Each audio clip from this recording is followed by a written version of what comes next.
রবিবার সন্ধ্যা, সেই সন্ধ্যা থেকে ধারাসার বৃষ্টি, আর তাতেই বানভাসী গুয়াহাটি।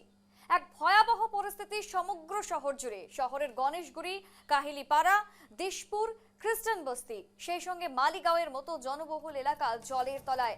রবিবার ছুটির সন্ধ্যায় বাড়ি থেকে বেরিয়ে বিপাকে নগরবাসী। বিভিন্ন অঞ্চলে, বিভিন্ন এলাকায় শহরের তীব্র যানজটের সৃষ্টি হয়েছে, যাতেই নাকাল বাসিন্দারা। বৃষ্টিতে বিপর্যস্ত জনজীবন।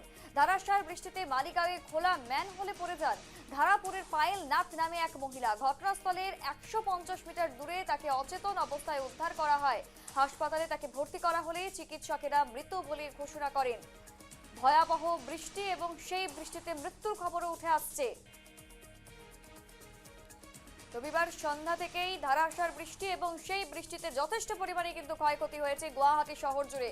ঠিক এখন কি অবস্থা, আমরা সরাসরি তন্ময়ের কাছে চলে যাব। তন্ময়, ঠিক গতকালের যে একেবারে বৃষ্টির আমরা প্রতিফলন দেখেছি, তার কতটা প্রভাব আজ পড়ছে গুয়াহাটি শহরে, কতটা ভুক্তভোগী আমজনতা? দেখো এসা, কাল রাতে যে ঘটনাটা ঘটেছে ইতিমধ্যে দর্শকদের, নিউজ লাইভ বাংলা দর্শকদের আমরা দেখাচ্ছি। এই মুহূর্তে দেখো আমি দেখাতে চাই, এই যে দেখছো তুমি এই কালভার্টটার এই যে উন্মুক্ত যে ম্যানহোলটা, সেখানে কিন্তু পড়ে গেছিল পায়েল নাথ নামের সেই মহিলা। তারপরে কিন্তু প্রায় অনেক কয়েক ঘন্টা পরে কিন্তু পায়েলনাথকে উদ্ধার করতে সক্ষম হয়, যদিও তারপরে কিন্তু পায়েলনাথকে চিকিৎসালয়ে নিয়ে যায়, হসপিটালে নিয়ে যায়, কিন্তু সেখানে চিকিৎসকে কিন্তু মৃত বলে ঘোষণা করে। অর্থাৎ এখান থেকে প্রায় 100 মিটার দূরত্ব কিন্তু পায়েলনাথকে উদ্ধার করেছে এসডিআরএফ এর যারা জওয়ানরা ছিলেন, যারা পুলিশের জওয়ানরা ছিলেন, ওনারা উদ্ধার করতে সক্ষম হয়েছিল। আর রাত প্রায় 2টোর সময় কিন্তু পায়েলনাথকে উদ্ধার করা হয়েছিল, যদিও ডাক্তারে কিন্তু হসপিটালে কিন্তু মৃত বলে ঘোষণা করেছে। অর্থাৎ দেখো এসা কত ভয়াবহ ছিল। কাল যে বৃষ্টিটা শুরু হয়েছিল সন্ধ্যার দিকে, সেই বৃষ্টি আর তারপরে যে জল জমে গেছিল, পুরো গুয়াহাটিতে জল জমে গেছিল। আর ঠিক সেই সময় কিন্তু মালিগাঁওতেও যে নীলাচল পাহাড়, সেই নীলাচলের পাহাড়ের জল নেমে এসেছিল। আর সেই জলের স্রোত এত ছিল যে জলের স্রোতে কিন্তু যে কালভার্ট ছিল, সেই কালভার্টগুলো সরে গেছিল। আর ঠিক সেই সময় দুই বান্ধবী, পায়েলনাথের সঙ্গে পায়েলনাথের বান্ধবী ছিল, পায়েলনাথের বান্ধবীও সঙ্গে যেতেছিল, কিন্তু পায়েলনাথ সেই যে জলের স্রোতে যে সরে যাওয়া যে কালভার্ট, সেই কালভার্টের নিচে পড়ে যায়। আর তারপরে কিন্তু পায়েলনাথের কোনো সন্ধান পাওয়া যাচ্ছিল না, নিখোঁজ ছিল। কিন্তু রাত 2টোর সময় পায়েলনাথকে অবশেষে প্রায় 100 মিটার দূরত্বে কিন্তু পায়েলনাথকে উদ্ধার করা হয়। এই মুহূর্তে আমি দেখাচ্ছি, দেখো এখনো কিন্তু এখানে কাজ চলছে।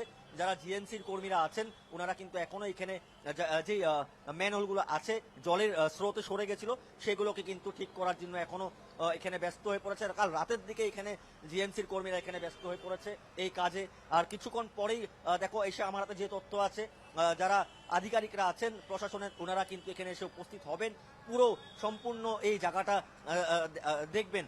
অর্থাৎ দেখো, আমি তোমাকে আবার বলবো, আমি নিউজ লাইভ বাংলা দর্শকদেরকে বলবো, ছবি দেখলেই বোঝা যায় যে কত ভয়াবহ ছিল কাল সন্ধ্যার সময় সেই বৃষ্টি, আর সেই জলের স্রোত কত ভয়াবহ ছিল, সেটা ছবি দেখলেই বোঝা যায়। আর এই স্থানেই কিন্তু কাল 9টার দিকে কিন্তু পায়েলনাথ এখানে পড়েছিল, তারপর থেকে কিন্তু প্রশাসনের লোক বা পুলিশ বা এসডিআরএফ এর যারা জওয়ানরা আছেন, ওনারা কিন্তু উদ্ধার অভিযান শুরু করেছিল।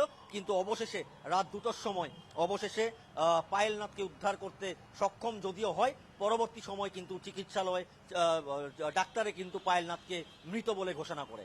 এসা, একদমই, অর্থাৎ পরবর্তীতে চিকিৎসক মৃত বলে ঘোষণা করেছেন পায়েলনাথকে। যথেষ্ট পরিমাণে কিন্তু সমস্যার সৃষ্টি হয়েছিল গতকাল রাতে। আমরা দেখেছি বিভিন্ন জায়গায় একেবারে কিন্তু যানজটের সমস্যা হয়েছিল। এবং মালিগাঁওয়ের ছবি, যেই মালিগাঁওয়ের ছবি আমাদের সাথে তন্ময় রয়েছে, তন্ময় তুলে ধরেছে, সেখানে কিন্তু যথেষ্ট পরিমাণে এখন যানজট সেখানে রয়েছে, একেবারে যত্রতত্র দিকে দিকে পড়ে রয়েছে, কাজ চলছে। তন্ময়, ঠিক এই পরিপ্রেক্ষিতে এখন বিপর্যস্ত তো জনজীবন, এখন স্বাভাবিকভাবে কি ফিরছে সকলে? কি সকাল হতে হতেই কাজে যাচ্ছে, কাজে কি তারা ফিরছে? দেখো এসা, জল যদিও কমেছে, এখন সবাই স্বাভাবিক হয়েছে, যদিও কিন্তু এই স্থানটার মধ্যে কিন্তু এখনো কিন্তু কাজ চলছে। যাতে এমন ঘটনা আবার না ঘটে তার জন্য কিন্তু কাল রাতের দিকে কিন্তু ব্যবস্থা নেওয়া হয়েছে। তুমি দেখছোই এখানে যারা জিএমসির কর্মীরা আছেন ওনারা কিন্তু কাল রাতের দিকে এইভাবে ব্যস্ত হয়ে পড়েছেন যে যে নালা বা উন্মুক্ত যেগুলো রেলিং আছে বা কালভার্ট আছে সেগুলোকে ঠিক করার জন্য কাল রাতের দিকে ওনারা লেগে আছে। অর্থাৎ বলা যায় এসা এখন একটু স্বাভাবিক যদিও হয়েছে, কিন্তু এই এমন ঘটনা যেরকম পুনরাবৃত্তি না হয়, আবার না হয়, তার জন্য বিশেষভাবে ব্যবস্থা নেওয়া হচ্ছে। আর এই ক্ষেত্রে কিন্তু প্রশাসন কিন্তু গুরুত্ব দিয়েছে। কিছুক্ষণ পরে এখানে আমার হাতে আমি তোমাকে বলেছি তথ্য আছে, এখানে একদমই। প্রশাসনের আধিকারিকরা আসবেন। আমি ওনাদের সঙ্গে তো কথা বলার চেষ্টা করব যে পরবর্তী সময় ওনারা আরো কি ব্যবস্থা নেই, সেই কথা কিন্তু আমি নিউজ লাইভ বাংলা দর্শকদেরকে পরবর্তী সময় আমি জানাবার চেষ্টা করব। এসা একদমই। পায়েল নাথের মৃত্যুর পর এখন এলাকায় কতটা শোকের ছায়া, পরিবার পরিজনের মধ্যে কতটা উৎকণ্ঠা বিরাজ করছে? দেখো, পায়েল নাথের বাড়ি এখানে না, মালিগাঁও না, পায়েল নাথের বাড়ি ধারাপুর। অর্থাৎ কাল রাতে যখন আমি নিজে এখানে উপস্থিত ছিলাম, আমি দেখেছিলাম পায়েল নাথের স্বামী উপস্থিত ছিল, পায়েল নাথের বান্ধবী উপস্থিত ছিল। সবাই কিন্তু কান্নায় ভেঙে পড়েছিল, কারণ পায়েল নাথকে খুঁজে পাওয়া যাচ্ছিল না। এই মুহূর্তে দেখো আমার সঙ্গে ওনাদের পরিবারের যোগাযোগ হয়নি, কিন্তু আমি পরবর্তী সময় যোগাযোগ করার চেষ্টা করব।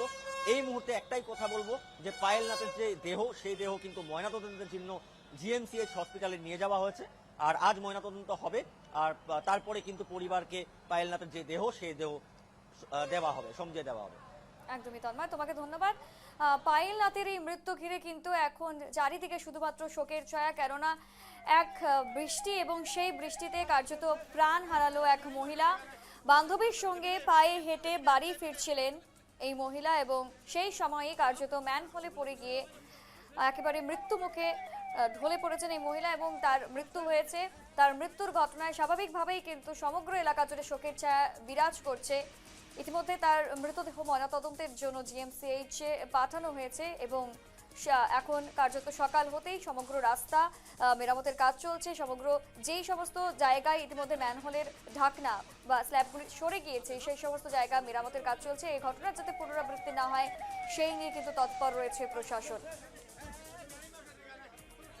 যথেষ্ট পরিমাণে দুঃখজনক ঘটনা। গুয়াহাটি শহরে গতকাল রাতের বৃষ্টি এবং সন্ধ্যা 6টা নাগাদ সেই বৃষ্টির সূত্রপাত, তারপরেই দফায় দফায় বৃষ্টি, তারপরেই কার্যত এক মহিলার মৃত্যু, যে মহিলার ছবি দেখানো হচ্ছে ম্যানহোলে পড়ে এই মহিলার মৃত্যু হয়েছে। যথেষ্ট পরিমাণে কিন্তু উদ্বেগের সৃষ্টি করছে এই মৃত্যু, কেননা গুয়াহাটি শহরের বুকে এই ধরনের ঘটনা কিন্তু আগেও ঘটেছে। আমরা দেখেছি প্রত্যেকবার বর্ষায় একেবারে কিন্তু জল জমে যায় এবং সেই জমা জলেই কার্যত ম্যানহোলে বারংবার পড়তে দেখা যায় বিভিন্ন পথচারীকে। ঠিক এই রকমই দুর্দশার কবলে পড়েছিলেন এই মহিলা এবং ইতিমধ্যেই তিনি তার প্রাণ হারিয়েছেন।